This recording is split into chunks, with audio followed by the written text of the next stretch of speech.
hi friends, Baleshwar रेमुणारू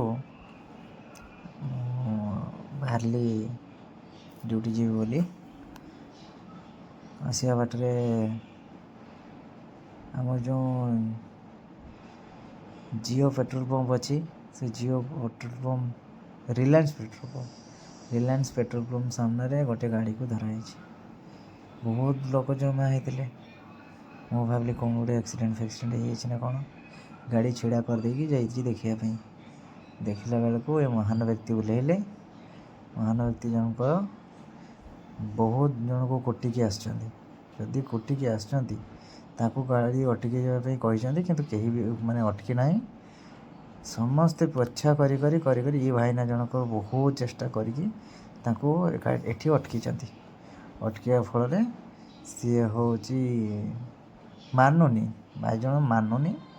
बहुत कहला परे सी कहूँ कि जे प्रूफ देखाओ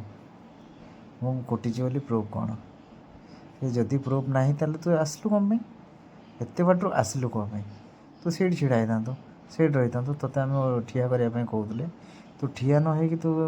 रैंडम चलैचु गाड़ी तो पछरे आम आसु तू गाड़ी माने हम्स किसी मानुनी धूम की चलती एठी आसिक देखला बेलू अटकिला बेलू सी एमती देख एठी जो लोक भिड़ गाड़ी रास्ता सब जाम समस्त को माने समस्ते भावुं कि गोटे अघटन घटी जाको महाशय जनक पूरा एसी छाड़ देकी प्राय मद पद पीछे ना कौन तो गाड़ी न शुणिकी न चल माने टोटाली लोक को खातर नहीं आसी आसी आसी आसी आसी आसी भीमपरा पार भीमपरा पार जो रिलायंस पेट्रोल पंप